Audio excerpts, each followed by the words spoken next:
आज ये क्वेश्चन देखते हैं। देखिए इस क्वेश्चन में दो मासेज आपके सामने गिवन है, एक का मास 10 kg, एक का 5 kg है। ये भी वेलोसिटी से चल रहा है, उस टाइम ये आराम से प्लेस्ड है, ठीक है, प्लेस्ड है मतलब रखा हुआ है। बट यहाँ पे जो ये स्प्रिंग है इसका केक है 3000 न्यूटन पर मीटर, ठीक है। इनिशियली जो पहला वाला है ए ब्लॉक वो कितनी स्पीड से चल रहा है, मीटर पर सेकंड से चल रहा है, किस साइड, टुवर्ड्स बी की साइड, राइट। ये 3 मीटर पर सेकंड से चल रहा है और किसकी साइड, बी की side. A spring is attached to block B shown in figure after collision. जैसे ही कोलिजन करते हैं A and B along with the spring in constant state move together. जैसे ही कोलाइड करते हैं उसके बाद ये दोनों साथ में चलते हैं। तो फाइंड करना है कि भाई ऑब्वियस सी बात है, ये चल के इसके पास कोलाइड किया तो ये स्प्रिंग कुछ कंप्रेस हुई होगी, स्प्रिंग में कुछ इफेक्ट तो आया होगा। तो बोल रहे हैं वो कंप्रेशन कितना था, ठीक है। अब कंप्रेशन निकालने के लिए हमारे पास आता है कि एक्स, राइट, वो फोर्स होता है। बट एक एनर्जी होती है जो होती है हाफ के एक्स स्क्वायर, राइट, क्या रहती है, हाफ के एक्स स्क्वायर। बट इससे पहले मेरे को पहले तो ये पता है ये v3 से चल रहा है, बाद में ये साथ में चलने लग गए, तो मैं कंजर्वेशन ऑफ क्या लगा सकती हूँ, मोमेंटम लगा सकती हूँ, conservation of momentum, right. Initially जो 10 kg वाला है वो कितनी स्पीड से चल रहा था, 3 से, ठीक है। फिर ये बी वाला तो रेस्ट पे था तो 0 इज इक्वल्स टू फाइनल बोला है कि दोनों साथ में चलने लगे यहाँ पे, ठीक है, मूव टुगेदर। तो मूव टुगेदर तो टोटल मास इनका कितना हो गया 50 और मूव टुगेदर v वेलोसिटी से, तो यहाँ से आ जाएगा 30 is equals to 15v। v कितना आ गया, 2 मीटर पर सेकेंड। v फाइनल दोनों कितने से चलेंगे, 2 मीटर पर सेकेंड से। अब कंप्रेशन पूछा है तो एनर्जी लिखते हैं तब भी तो कंप्रेशन आता है, राइट।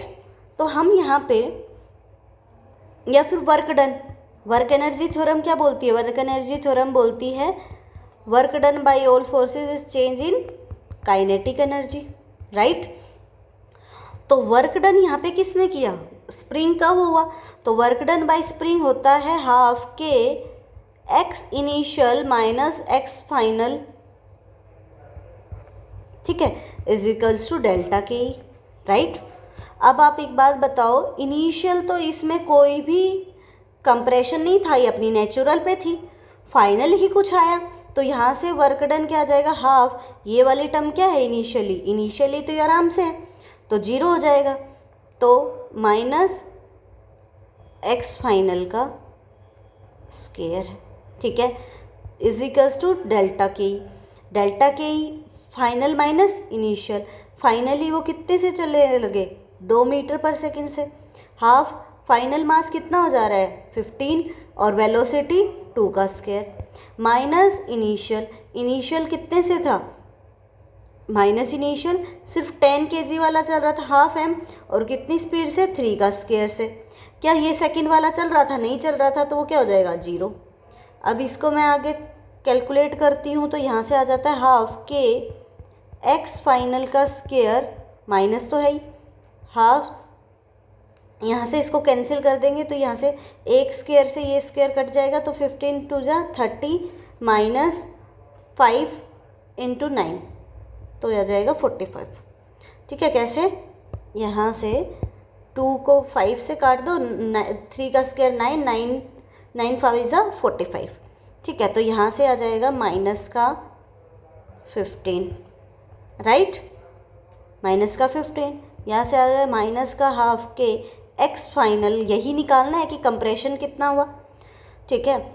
माइनस से माइनस कट गया, हाफ के की वैल्यू क्वेश्चन में गिवन है 3000, तो ये हो जाएगा 3000 और एक्स फाइनल का स्क्वायर इज इक्वल्स टू 15।